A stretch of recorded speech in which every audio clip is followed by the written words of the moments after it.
pembahasannya. Kali ini kita bakal ngobrol seru nih tentang politik. Tapi santai saja, nggak ribet dan nggak pakai istilah yang rumit. Kita akan mulai bahas dari definisi politik menurut para ahli. Gimana sistem politik Indonesia seharusnya dapat mempengaruhi pembangunan, kondisi politik kita sekarang, serta tantangan di era globalisasi dan perubahan sosial.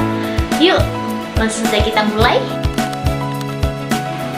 Yang pertama kita harus paham dulu apa sih politik. Politik itu ada banyak definisinya loh, tapi saya ringkas dari 5 ahli terkenal. Yang pertama ada Aristoteles, bilang politik itu tentang bagaimana orang-orang hidup bersama untuk mencapai kehidupan yang baik dan adil. Politik itu cara kita mengatur masyarakat supaya semua bisa hidup dengan baik. Selanjutnya ada Max Weber, mengartikan politik sebagai seni untuk mendapatkan dan mempertahankan kekuasaan yang sah. Jadi politik tak hanya soal aturan, tapi juga tentang kekuasaan yang berkelanjutan. Selanjutnya ada David Easton, memberikan pandangan politik sebagai proses pengambilan keputusan yang berlaku buat semua anggota masyarakat. Jadi politik itu aktif banget dan dinamis. Selanjutnya ada Harold Laswell, melihat politik sebagai siapa yang mendapatkan apa, kapan, dan bagaimana. Jadi politik itu soal distribusi kekuasaan dan sumber daya. Dan yang terakhir ada Ralph Miliband, bilang politik adalah tentang hubungan kekuasaan yang mengontrol sumber daya dan mengambil keputusan di masyarakat. Jadi kalau digabungkan semua, politik itu intinya soal kekuasaan, pengambilan keputusan, dan mengatur bagaimana kita hidup bersama sebagai warga negara. Teman-teman, sistem politik kita yaitu sistem demokratis, artinya kita sebagai rakyat mempunyai hak suara dalam menentukan kebijakan dan juga menentukan pemimpin.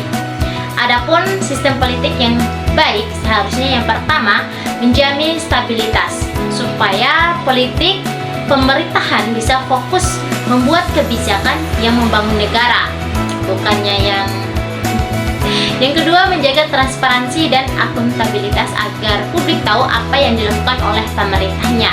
Yang ketiga, mendorong partisipasi rakyat secara langsung dalam proses politik supaya kebijakan yang dihasilkan benar-benar sesuai dengan kebutuhan masyarakatnya, bukan sesuai kebutuhan. Berikut beberapa faktor-faktor yang mempengaruhi stabilitas Indonesia itu meliputi keamanan, kesejahteraan ekonomi, persatuan sosial, dan hubungan antar kelompok etnis maupun agama. Kalau stabilitas terjaga, pembangunan akan berjalan lancar dan tanpa hambatan sosial ataupun politik.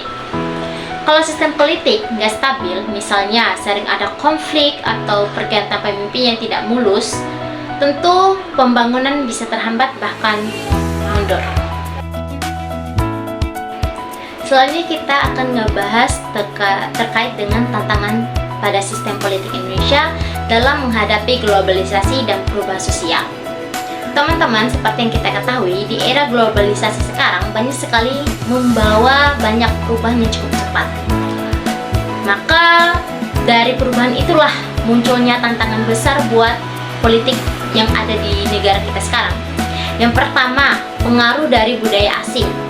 Melalui internet dan media sosial, budaya asing mudah sekali masuk. Ini bisa menjadi tantangan tersendiri bagi pelestarian nilai dan budaya lokal kita.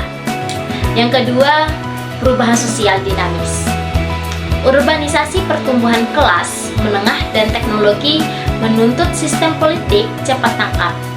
Pemerintah seharusnya paham sih kebutuhan masyarakat yang terus berubah.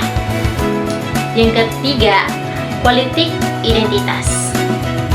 Media sosial ini sangat memudahkan kelompok tertentu untuk menonjolkan perbedaan suku, agama, atau bahkan budaya. Kadang justru jadi potensi yang konflik sosial. Yang keempat, ancaman intervensi asing. Teknologi digital memungkinkan pihak asing ikut campur dalam politik nasional lewat propaganda atau cyber attack. Yang kelima, kesenjangan ekonomi. Globalisasi kadang membuat sebagian masyarakat tertinggal yang jika tidak dibatasi bisa menimbulkan ketidakstabilan politik. Sistem politik Indonesia perlu terus berinovasi, memperkuat demokrasi, dan menjaga persatuan untuk menghadapi tantangan ini. Kerjasama antara pemerintah, masyarakat, dan generasi muda sangat dibutuhkan. Oh ya, ngomongin soal sistem politik Indonesia, sekarang saya lihat ada beberapa hal yang positif dan juga pastinya ada tantangan yang harus kita hadapi bersama. Positifnya, demokrasi sekarang sudah lumayan kuat, pemilu berjalan terbuka, rakyat semakin berani untuk menyuarakan pendapatnya, dan kebebasan berpendapat semakin luas. Media juga menjadi alat penting dalam mengawasi pemerintahan.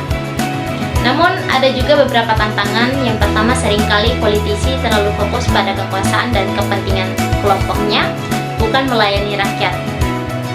Yang kedua, polarisasi politik yang membuat Indonesia atau masyarakat Indonesia makin terpecah.